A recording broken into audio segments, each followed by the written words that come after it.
Olá, alunos! Na aula de hoje vamos abordar sobre o conteúdo de cinética química.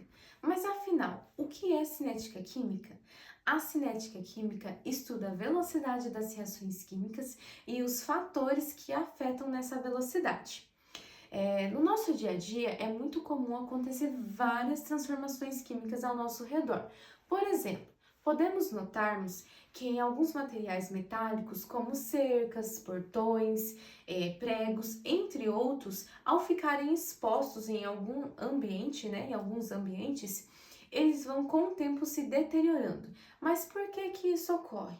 Outra coisa que podemos observar também é em algumas cidades litorâneas, né? A gente percebe que materiais assim metálicos, por conta de outros componentes como os sais e a umidade do ar ser muito alta, acontece rapidamente o processo de ferrugem. Mas o que é esse processo de ferrugem, né?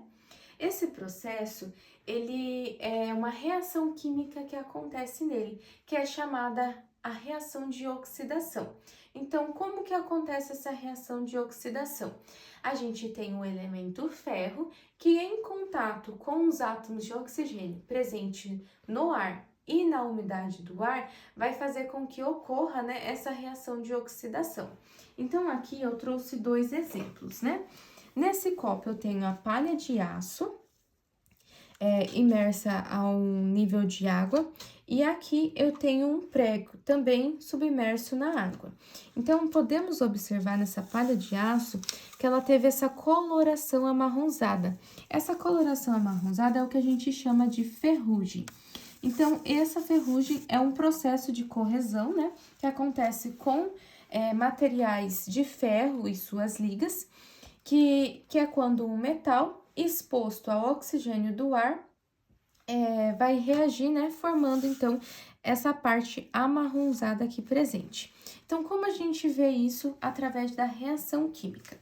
Então, aqui a gente tem o ferro sólido, onde ele vai sofrer uma oxidação e vai perder elétrons. Quando isso ocorre, a gente fala que acontece, então, uma reação de oxidação e o ferro, ele é considerado um agente redutor, porque ele está perdendo elétrons.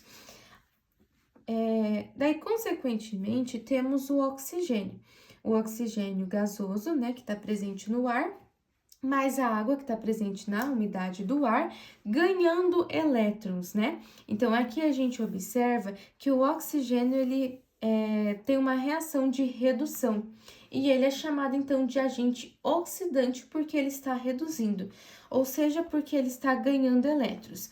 Então, quando ocorre perda de elétrons, é uma reação de oxidação, né? Agente redutor. E quando ganha elétrons, é uma reação de redução chamada de agente oxidante. Aqui embaixo temos daí a equação global, que é a equação inteira da reação.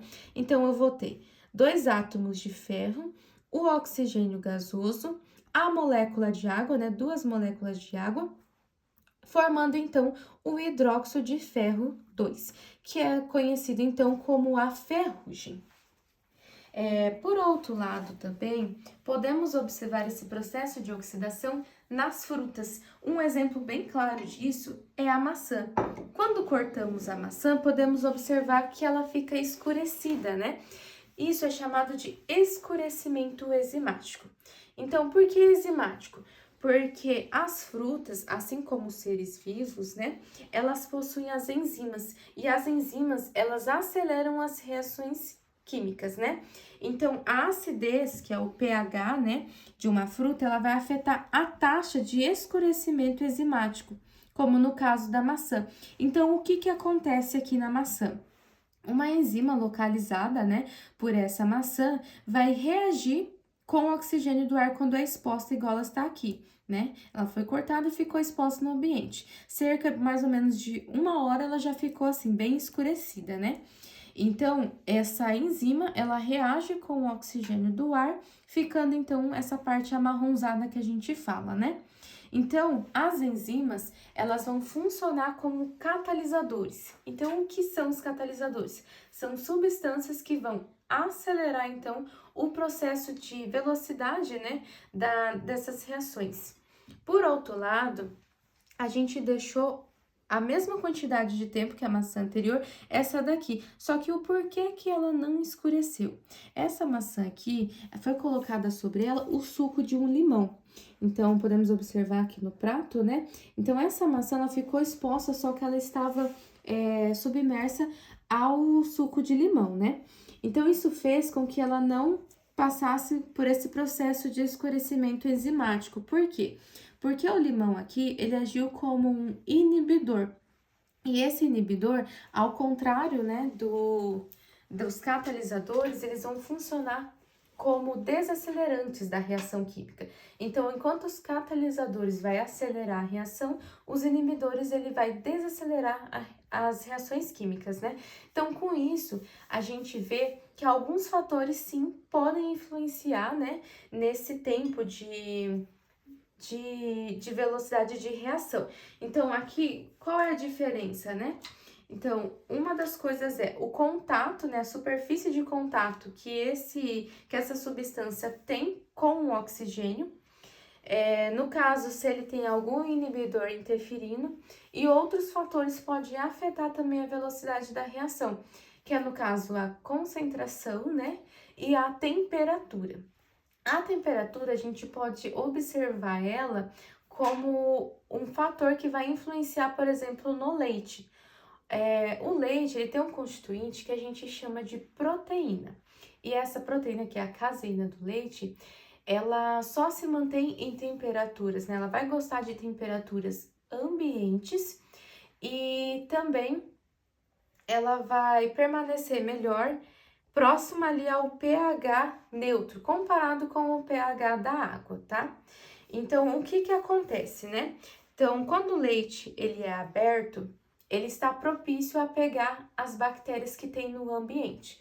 Por isso que quando ele é aberto, ele deve ficar refrigerado, né? Provavelmente numa geladeira, e o uso dele deve ser no máximo em 3 dias. Por que essa diferença, né? Porque quando a gente encontra ele fechado no mercado, na caixinha, a gente observa que ele tem uma data, né, de validade mais estendida, porque está fechado, está em temperatura ambiente, né? E o seu pH ali, ele está neutro, igual ao da água.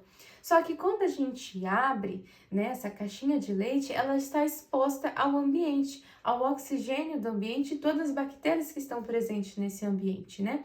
Então, quando a gente guarda ele na geladeira, ele está propício ali a muitas coisas. E como a proteína, ela não gosta, né, de um ambiente ácido, o que que acontece? Essas bactérias, conforme elas vão se apoderando ali do leite, elas vão acidificando esse leite. Então, o que que acontece, né? Ao acidificar esse leite, vai formar o ácido lático, como o nome já diz, é ácido, né? Então, esse pH, ele vai estar ácido, propício já a coagular. Só que o que que acontece? Às vezes, ele não vai coagular por estar assim, só ali na geladeira. Mas ao você esquentar esse leite, eu vou ter um aumento, então, da temperatura, né? Esse aumento da temperatura vai favorecer para essas bactérias, né? Deixando mais ácido ainda e rapidamente daí vai coagular esse leite.